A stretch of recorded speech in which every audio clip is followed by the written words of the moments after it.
Hello दोस्तों, कैसे हैं आप सब। स्वागत है आप सबका कॉमिक स्टार चैनल पर। आज हम बांकेलाल के कॉमिक पारस पत्थर चालू करने जा रहे हैं राज कॉमिक का। तो चलिए शुरू करते हैं।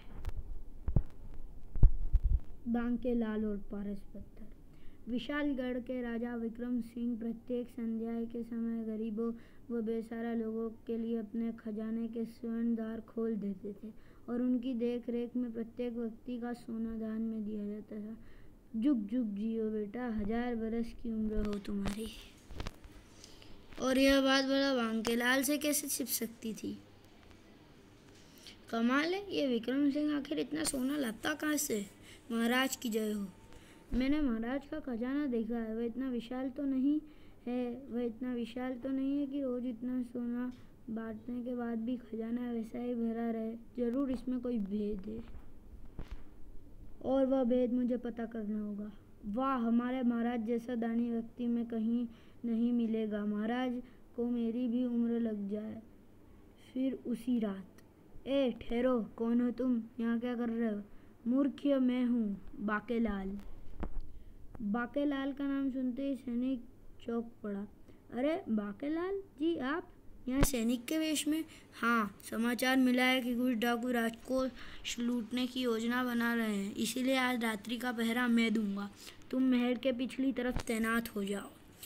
बांके की आज्ञा मान वह सैनिक तुरंत वहाँ से चला गया। उसके जाते ही आज रात ही शायद भेद खुल जाए।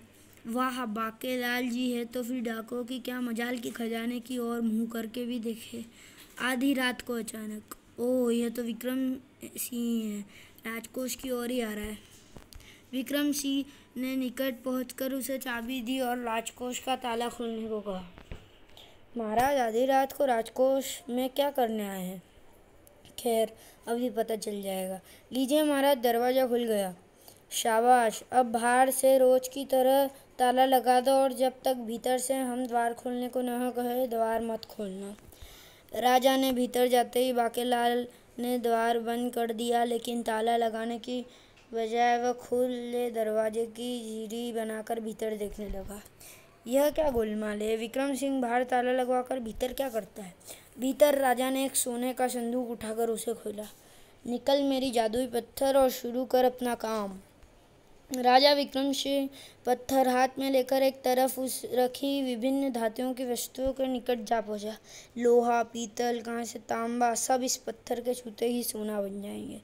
राजा ने पत्थर उन वस्तुओं से छुआ दी और दूसरे ही पल, वाह, इस पारस पत्थर के रहते मेरे राज्य में कोई निर्धन नहीं हो सकता। और यह चमत्कार देख बांकेलाल प्रसन्नता से उछल पड़ा। अरे वाह, पारस पत्थर, यह तो मेरे पास होना चाहिए। मैं आज रात ही इसे प्राप्त करके रहूँगा, लेकिन तुरंत ही एक चाबी का इंतजाम करना होगा। कुछ ही देर बाद भीतर से द्वार खटखटाया गया और बांकेलाल ने ताला खोलने की खटपट करते हुए द्वार खोल दिया। ताला लगाकर चाबी हमें दे दो। बांके ने चुपचाप ताला लगाया। ताला लगाने के बाद, ये लीजिए महाराज चाबी और ये तुम्हारा इनाम। राजा विक्रम सिंह के जाने के बाद, महाराज असली चाबी तो ये रही मेरे पास। ही।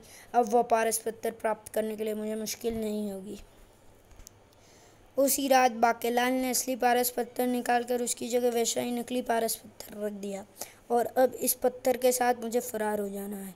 और फिर सैनिक डाकुओं का खतरा टल गया है, तुम पहरे पर लौट जाओ। जो आज्ञा बांकेलाल जी।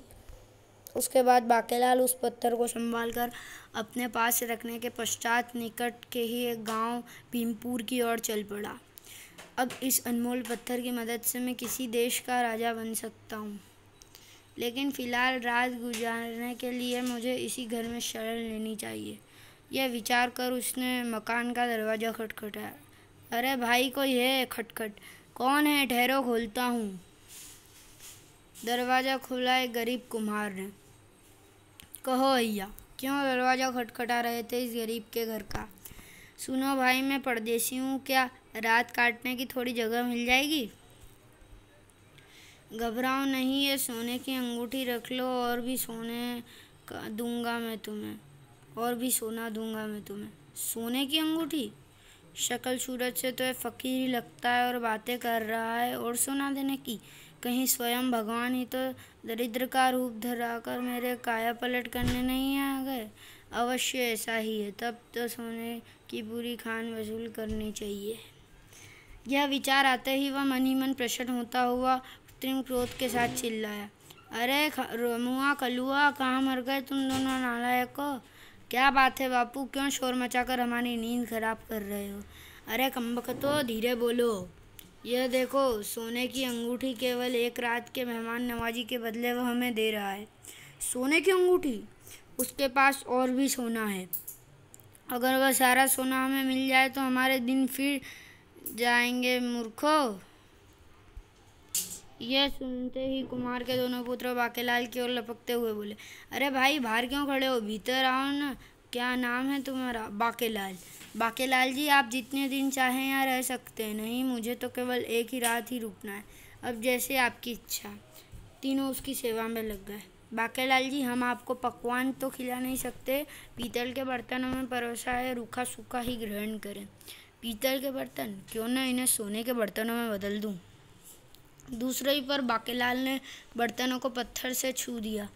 सोने में बदल जाओ। और देखते ही देखते सभी बर्तन सोने में बदल गए। यह चमत्कार देखकर कुमार और उसके दोनों बेटे चमत्कृत हो उठे। यह काला पत्थर तो बड़ा चमत्कार ही लगता है, पीतल से छुआते ही सोना बन गया। हाँ, यह कमाल इस पारस पत्थर का है। भोजन इत्यादि से निपटकर बाकेलाल सो गया। खुर्र खुर्र। आधी रात को अचानक बाकेलाल की नींद खुल गई। यह खुशुर फुसुर की आवाज़ें कहाँ से आ रही है? कहीं बाहर चोर तो नहीं? बाकेलाल खिड़की से झाँक कर देखा। अरे, ये तो कुमार और उसके दोनों बेटे रमुआ और कलुआ हैं। आधी रात को ये क्या कर रहे हैं? कुमार के हाथ में गंडासा भी है। बाकेलाल आवाज़ें सुनने लगा। बेटा रमुआ, अगर वो कीमती पत्थर हमारे हाथ लग जाए तो हमारी सारी गरीबी एक ही झटके में उड़न छू हो जाए। बापू ठीक कर रहे हैं कलुआ, वह पत्थर हमारे ही पास होना चाहिए। अब तो एक ही उपाय है, बाकेलाल को ख़त्म करके पत्थर हथिया लेना चाहिए। ऐसा ही करो, लेकिन सारा काम सावधानी से होना चाहिए। फिक्र मत करो, बाकेलाल सो रहा है। मैं एक ही झटके में जाकर उसकी गर्दन कलम कर दूंगा। यह सुनते ही बाकेलाल की सिट्टी पिट्टी गुम हो गई। अरे बाप रे, ये तो पूरे शैतान हैं, कमबख्त मेरी जान लेना चाहते हैं। आओ चले भीतर। दरवाज़ा खुलने का स्वर सुनते ही बाकेलाल के होश खराब हो गए। और फिर जब कुछ और न सूझा तो अगर इनकी नज़र मुझ पर पड़ गई तो खेल खत्म ही समझो। वह रहा, चुपचाप गर्दन धड़ से अलग कर दो। बापू ने आगे बढ़कर गंडासे का एक भरपूर वार करके गर्दन पर किया और उस भयानक दृश्य को देखकर बाकेलाल काँप उठा। हे भगवान, अगर समय पर मेरी नींद न टूट जाती तो मेरी गर्दन धड़ से अलग हो जाती। इस ख्याल मात्र से ही बाकेलाल बुरी तरह चीख उठा। आ नहीं! अरे ये कौन चीखा? बाकेलाल? बाकेलाल तो वो रहा। क्या? अरे बाप रे बाप! भागो, पकड़ो, जाने न पाए। वह रहा उधर, पकड़ो उसे मूर्खों। अगर वह निकल गया तो सोने की खान भी हाथ से गई समझो। दोनों भूत की तरह उसके पीछे लगे हुए थे। हे भगवान, कर भला हो बुरा। उफ, कमबख्त जोक कर सामन चिपक गए। और बाके जान बचाने के लिए एक बेल के सहारे ऊपर चढ़ता चला गया। थोड़ी देर पहले उसी की एक घर के कक्ष में। प्रिय चंदा, वह दिन कब आएगा जब मैं तुम्हें अपनी दुल्हन के रूप में देखूंगा? शायद कभी नहीं। ऐसा मत कहो, चंदा उदास स्वर में बोली। जब तक मेरी बड़ी बहन का विवाह नहीं हो जाता मैं विवाह कैसे कर सकती हूँ? और तुम तो जानते ही हो कि मेरी बहन कानी, कुबड़ी व लंगड़ी है। उनके रिश्ते आए मगर उन्हें कौन पसंद करता? फिर तो न जाने हमें और कितना इंतज़ार करना होगा। तभी कोई आहट सुनकर दोनों चौंक पड़ते हैं। चंदा जल्दी से बोली, लगता है कोई उधर से ही आ रहा है, तुम जल्दी से भाग जाओ। ओ, मैं फिर आऊँगा। उधर वो निकला। इधर घबराए हुए बाकेलाल ने भीतर प्रवेश किया। उफ, वे लोग यहाँ भी आ पहुँचे हैं। बाकेलाल को चोरों की तरह भीतर घुसते देख चंदा चिल्लाई, कौन हो तुम? मुझे बचा लो, दो बदमाश मेरी जान लेना चाहते हैं, वो इधर ही आ रहे हैं और शायद उन्होंने मुझे भीतर घुसते हुए देख लिया है। ओह, कुछ सोचते हुए चंदा कपड़ों की एक गठरी बांकेलाल को देती हुई बोली, लो जल्दी से कपड़े पहन लो। तभी द्वार पर दस्तक हुई। चंदा ने आगे बढ़कर द्वार खोले।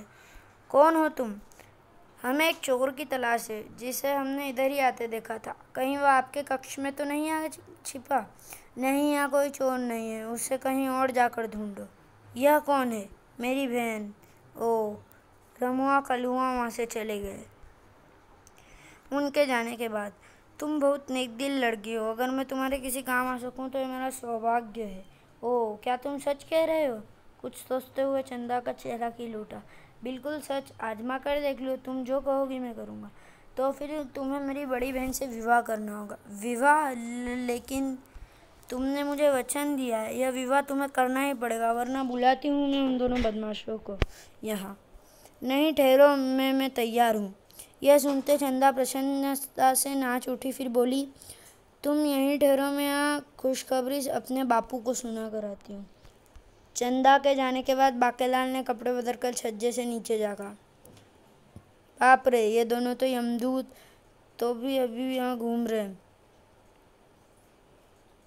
बाहर निकलते ही घेर लेंगे। हे भगवान, यह किस मुसीबत में फंस गया हूँ मैं। कुछ ही देर बाद चंदा लौट आई। विवाह की तैयारी आरंभ कर दी गई है और तुम्हें दूल्हा बनाने के लिए हमारे यहाँ काम 4 आदमी कर लेंगे। चारों पहलवान उसे दूल्हा बनाने लगे। चलो अभी अपने फटे पुराने कपड़े उतार कर नए कपड़े पहन लो। अरे ये क्या करते हो? बड़ी मुश्किल से तो कुबड़ी को किसी ने पसंद किया है। कानी को तो नई आँख मिल गई। लंगड़ी को बैसाखी की ज़रूरत नहीं पड़ेगी। कुबड़ी, कानी, लंगड़ी, यह तुम क्या कह रहे हो? लो सुन लो, जैसे तुम्हें पता ही ना हो। तुम्हारी होने वाली दुल्हन में सभी गुण विद्यमान है। क्या? तो क्या मेरा विवाह कुबड़ी, कानी और लंगड़ी कन्या से होने जा रहा है? उधर विवाह की तैयारियां जोरों शोरों से चल रही थी। जल्दी करो, आज रात ही डोली भी विदा करनी है। अरे मूर्खों, खड़े क्यों हो? मंडप सजा के। जी सरकार। चलिए दोस्तों, वीडियो को यही ख़त्म करते हैं। मिलते अगली वीडियो में, इसके अगले भाग में। तब तक के लिए गुड बाय।